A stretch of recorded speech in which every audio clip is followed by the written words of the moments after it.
Okay, so No More Heroes 3 came out back in 2021, and despite the fact that the game has been out for about, I guess, 2 years now, or almost 2 years,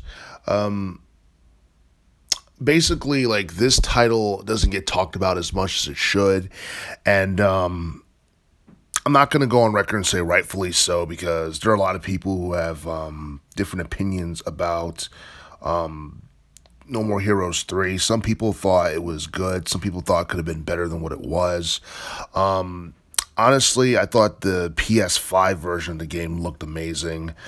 The No More Heroes series is one that I feel is kind of underrated. It doesn't get the type of credit that it deserves. And a lot of people don't know that it's been around since 2007. I believe the very first game came out in '07 for the Wii console.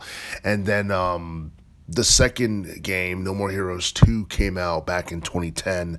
I think it was also for the Wii console as well.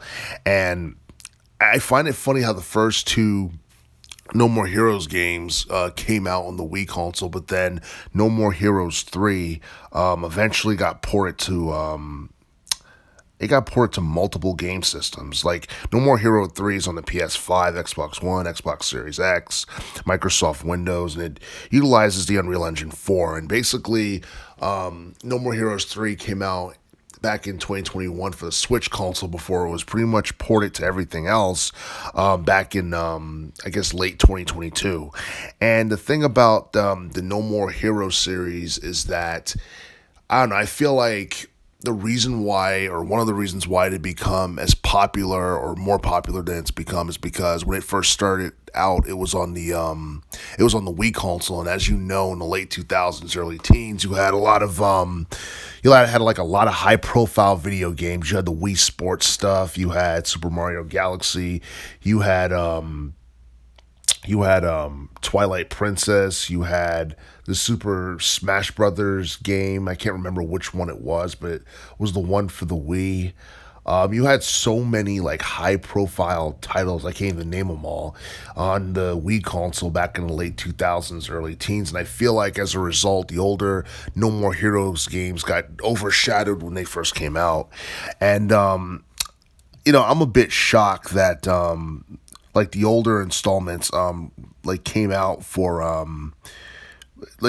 only for the Wii before they were eventually like ported to like the Nintendo Switch and Microsoft Windows like years and years later, because like I believe No More Heroes 3 is both developed and published by it's developed by Grasshopper Manufacture, and I believe it's also published by them as well. I think there's like a Japanese and a North American publisher for No More Heroes 3, but yeah, like for the most part, No More Heroes 3 is basically a third party game. And I believe the first two installments in the series are also third party games as well.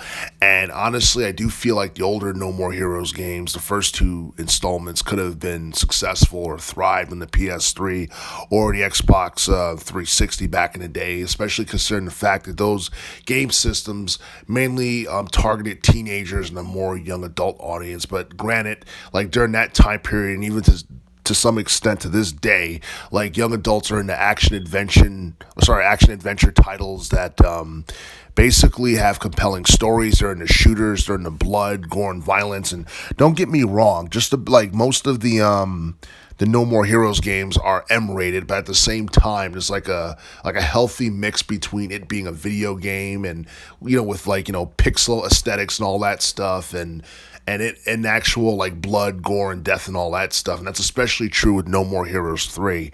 And as far as sales is concerned, I don't think No More Heroes 3 did too big in terms of sales, because I don't see the publisher, Grasshopper Manufacturer, necessarily bragging about the figures. And we're in like the early part of 2023. We still have no idea how much that game has sold overall. But aside from, I guess, everything else, like pretty much the game itself is actually pretty fun. A lot of people think that the game is colorful.